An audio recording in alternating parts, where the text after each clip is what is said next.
అనుదినమన్న శ్రోతలకు మన ప్రభువును రక్షకుడై ఉన్న యేసుక్రీస్తు సరిసాటి లేని మహా గొప్ప పరిశుద్ధమైన నామం నందు శుభములు. నేడు 2025 సంవత్సరం ఏప్రిల్ మాసము 10వ తారీఖు గురువారం నాటి ధ్యానాంశము బబులోను రాజు యొక్క కానుక. 2వ రాజుల గ్రంథము 20 అధ్యాయము 12వ వచనమందు బబులోను రాజు హిజ్కియా రోగి ఉండిన సంగతి విని పత్రికలను కానుకను అతని యొద్దకు పంపగా, హిజ్కియా యూదా యొక్క 12వ రాజుగా బాధ్యతను వహించెను. అప్పుడు ఆయనకు 25 సంవత్సరముల వయసు. దరిదాపులు 10 సంవత్సరములు ఆయన పరిపాలించి ఉండును. అప్పుడు ఆయన ఒక భయంకరమైన వ్యాధి బారిన పడి మరణవస్థకు చేరాను. ప్రవక్త అయిన యెషయా ఆయన యొద్దకు వచ్చి, నీవు మరణమవుచున్నావు, బ్రతుకువు గనక నీవు నీ ఇల్లు చక్కబెట్టుకొనుమని యెహోవా సెలవిచ్చుచున్నాడని చెప్పగా, 2వ రాజుల గ్రంథము 20 అధ్యాయము 1వ వచనం. రాజైన హిజ్కియా ప్రభు ఎదుట సమస్తమును చక్కబెట్టువాడై ఉండెను. దేవాలయం యొక్క ఆరాధనను క్రమపరిచిన వాడు ఆయనే.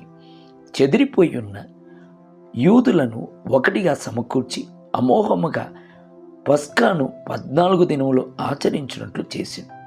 అయితే ఇప్పుడు చిన్న వయసులోనే మరణపు బిలములోనికి వచ్చాను. యెషయా యొక్క మాటలు హిజ్కియా యొక్క హృదయమును విరిచివేశాను.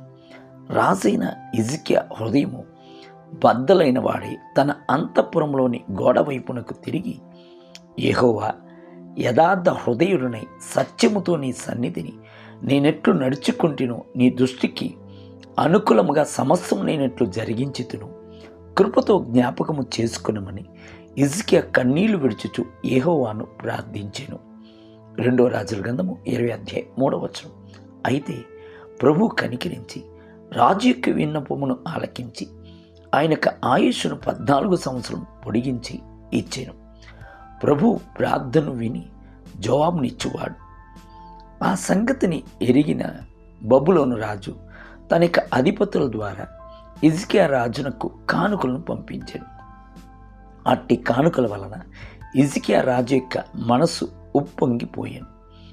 ఆయనకు బబులోను రాజు ఇచ్చి పంపించిన కానుకలే గొప్పగా అనిపించను గాని ప్రభువు దయచేసిన ఆరోగ్యము అను కానుక గొప్పగా అనిపించలేదు.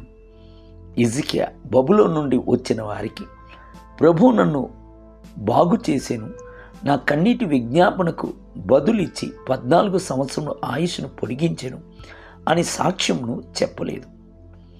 ప్రభువును మహిమపరచుట్లో తప్పి కృతజ్ఞతాహీనుడిగా నడుచుకునేను. రాజైన హిజ్కియా చేసింది ఏమిటి? అతిశయముతో బబులోను నుండి వచ్చిన వారికి తన నగరునందేమి రాజ్యమందేమి కలిగిన సమస్త వస్తువులలో దేనిని మరుగు చెయ్యక తన పదార్థములు గల కొట్టును, వెండి బంగారములను, గంధవర్గములను, పరిమళ తైలములను, ఆయుధశాలను, తన పదార్థంలోనున్న సమస్తమును వారికి చూపించింది. ప్రభు తన యొక్క న్యాయ తీర్పు మాటలను యెషయా ద్వారా అతనికి గ్రహింపజేసింది. ఇదిగో, వచ్చు దినముల్లో ఏమీయూ మిగలకుండా నీ నగరునందున్న సమస్తమును నేటి వరకు నీ పితరులు సమకూర్చి దాచిపెట్టిందంతయును ఒకటి కూడా మిగిలి ఉండనీయక సమస్తమును బబులోను పట్టణమునకు ఎత్తుకుని పోబడును అని సెలవిచ్చెను. 2వ రాజుల గ్రంథము 20 అధ్యాయము 17వ వచనం. దేవుని బిడ్డలారా, లోక ప్రకారమైన కానుకలు అనేకం మీలోనికి వచ్చుటకు సాతాను మార్గమును ఏర్పరచుచున్నదే ఉండవచ్చును. వెలిచూపునకు అట్టి ప్రమాదము మరుగైనదిగా ఉండవచ్చును. కానుకలను పొందుకునే విషయమునందు మిగుల జాగ్రత్త గలవారై ఉండవలెను. నేటి ధ్యానమునకై న్యాయ విధులను చెరుపుటకై దుష్టుడు ఒడిలో నుండి లంచము పుచ్చుకును. సామెతల గ్రంథం 17వ అధ్యాయం 23వ వచనం. నేటి వేద పఠనము ఉదయము 1 సమూయేలు గ్రంథము 16 మరియు 15 అధ్యాయములు, సాయంత్రం లూకాసు వార్త 10వ అధ్యాయము 25 మొదలుకొని 42 వచనములు. ప్రభువు మిమ్ములను దీవించునుగాక. ఆమేన్.